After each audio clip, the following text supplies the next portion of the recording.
Hello दोस्तों, कैसे हैं सभी लोग। होप सभी लोग ठीक होंगे। तो आज हम बात करने वाले हैं अपनी पीएस क्लास की सीटी को हम किस प्रकार से डिज़ाइन करते हैं। मैं ये एलटी की बात कर रहा हूँ अभी। तो जैसे मैंने पहले बताया आपको प्रोटेक्शन और मीटरिंग क्लास के बारे में, वैसे ही आज हम जानेंगे पीएस क्लास की सीटी।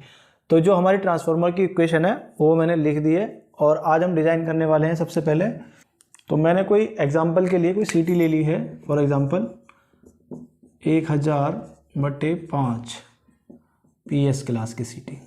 तो इसको हम कैसे डिज़ाइन करेंगे, तो मैं सबसे पहले बता दूं आपको, जो इसका नीक पॉइंट वोल्टेज है, नीक पॉइंट वोल्टेज, ये हमें पैनल बिल्डर इसको डिफाइन करके देते हैं कि आपको कितने वोल्ट के लिए सीटी को डिज़ाइन करना है।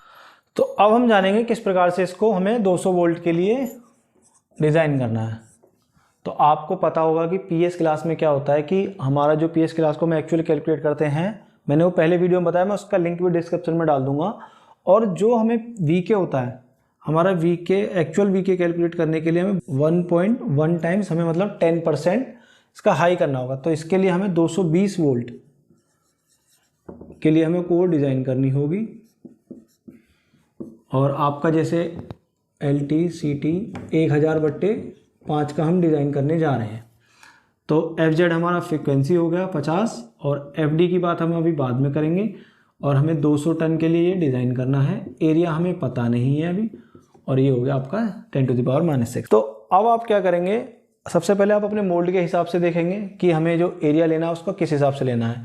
दूसरा, जो इसकी फ्लक्स डेंसिटी है वो आप 1.3 से लेकर के 1.4 आप अपने चीज़ों को कैलकुलेट करने के हिसाब से, जैसे आपको RCT <5 लेना है और वो सब मीट कराने के लिए, और वो जो आपको RCT लेना है उसको हम चेंज कर सकते हैं वायर गेज के हिसाब से कि हमें जैसे 18 का लगाना है, 17 का लगाना है, या कोई भी हमें कॉपर वायर लगाना है, वो हम RCT के हिसाब से अपना देख लेंगे। दूसरी बात, अब हमने फॉर एग्जांपल कोई फ्लक्स डेंसिटी 1.3 ले ली,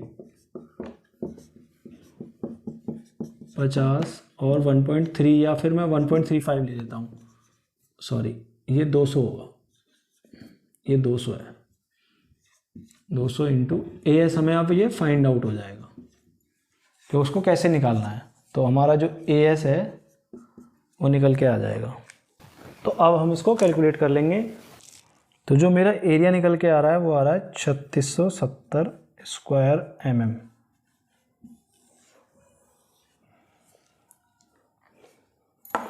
तो इस प्रकार से हम अपनी कोर का एरिया निकाल लेंगे। और अब हम ये जो वैल्यू है हमारी, वो हम अपनी मोल्ड के हिसाब से देखेंगे कि हमें कौन सी कोर सूटेबल होगी हमारे मोल्ड में। तो होप सभी को समझ में आया होगा कि पीएस क्लास को हम किस प्रकार से डिज़ाइन करते हैं। तो जैसे मैंने अभी 1.35 लिया है, आप इसको 1.4, 1.5 मतलब आप अपने कोर वेंडर के हिसाब से, जो उसमें फ्लक्स डेंसिटी, मतलब हर कोर वेंडर का अलग हिसाब होता है, वो किस प्रकार की कोर का मटेरियल यूज़ कर रहा है, तो आप इसको चेंज कर सकते हैं। आप पहले फर्स्ट टाइम एक बार करके देख लेना, उसके बाद आप उसको चेंज कर सकते। तो जैसे आपकी MLT बढ़ती है तो आपकी फ्लक्स डेंसिटी आपको ज़्यादा लेनी होती है। तो होप सभी को समझ में आया होगा। तो थैंक यू गाइस।